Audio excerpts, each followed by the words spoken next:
শুভ সকাল, শুভ সকাল। এখন বাজে সকাল 8:30, মানে 8:30।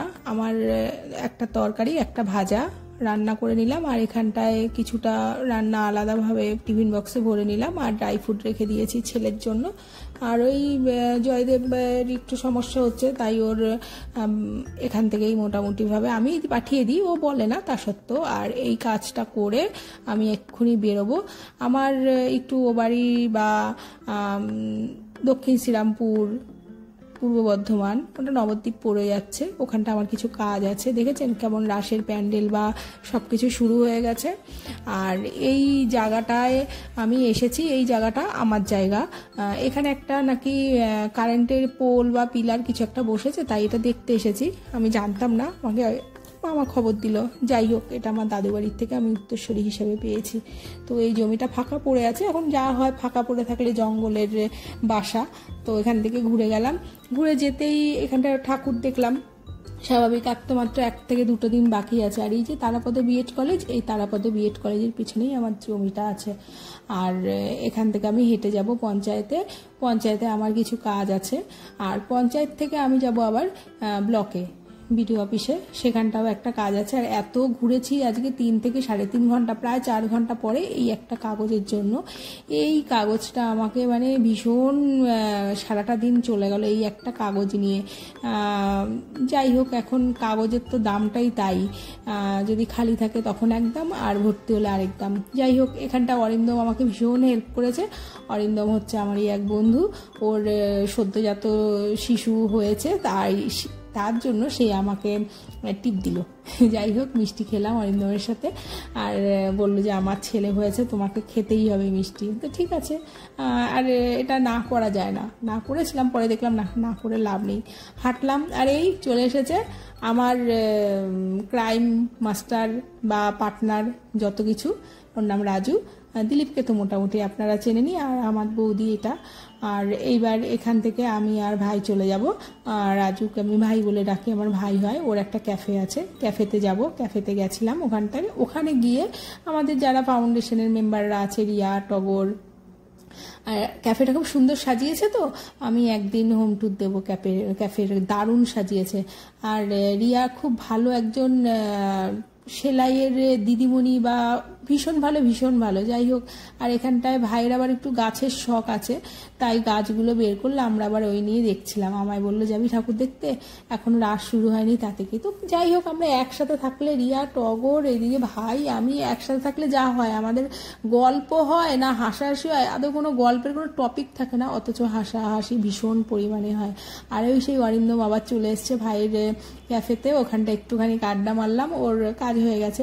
দেখেছেন আমার ভাইয়ের ক্যাফেতে কত রকমের চা আছে, একদিন দেখাবো, অবশ্যই দেখাবো। অনেক কিছু আছে, মানে অনেক কিছু। ওর চায়ের ভ্যারাইটি প্রচুর, মানে প্রচুর, প্রায় 80 থেকে 110 মনে হয়, এরকম কিছু একটা হবে। টুকটাক কাস্টমার ছিল বলে ভেতরে ঢুকে আমরা দাঁড়াইনি, আমরা বাইরেই আড্ডা মারছিলাম। টগর এখানটা চলে গেল। আর এখান থেকে ভাই আমায় বললো, তাহলে দি চল, তুই আমি কিছু ঠাকুর দেখে আসি। আর ইয়ে অনেকবার বলেছিল খাবার কথা, আমি বরং খাইনি। এবার আমরা যাব, চলুন এবার ভাইয়ের সাথে বেরিয়ে পড়ি। আর ভাই বলতে ও আর আমি একসাথেই বড় হয়েছি, দিলীপ, আমি, রাজু একসাথে বড় হয়েছি। আমার থেকে ছোট যদিও সে, তাই আমি ওকে ভাই ডাকি। কিন্তু আমার দুনিয়ার ক্রাইম পার্টনার হিসাবে বা আমার যত যা কিছু সব ওই সাক্ষী। এখান থেকে চলে গেলাম আমার নিজের পাড়ায়, আমি যেখানে বড় হয়েছি সেখানে। আর এই যে সেই মামি, পাপাই সব এখানে আড্ডায় আর কি মারে।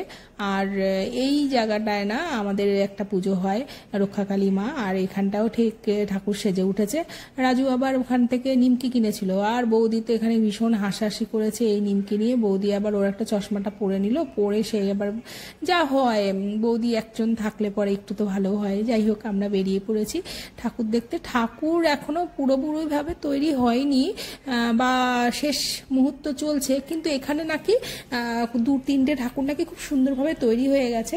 সেটি আজকে আমরা দেখতেছি। দেখেছেন এই ঠাকুরটা পুরো তৈরি। আর তৈরি হয়েছে বলেই ভাই বলল যে চল দিয়ে একসাথে ঘুরে আসি, আমরা তো অনেক বছর একসাথে এরকম ঠাকুর দেখতে যাই না। আগে জানেন তো কি ছোটবেলায় কি করতাম, ঠিক 10টা নাগাদ তখন সাইকেল চালাতে পারতাম, রাজু আর আমি একসাথে সাইকেল করে। এই ঠাকুরটি দেখুন, তারপরে বলছি ঘটনাটি। কি সুন্দর না মায়ের মুখটা। আর এগুলো দেখাবো, আবার তো ঠাকুর দেখতে আসছি, আগামী মানে ঠাকুর শুরু হয়ে গেলে রাস আমরা যাব, এখন তো প্রস্তুতি পর্ব, 2 থেকে 3টি ঠাকুর হয়েছে বলে সেগুলোই দেখতে আসলাম।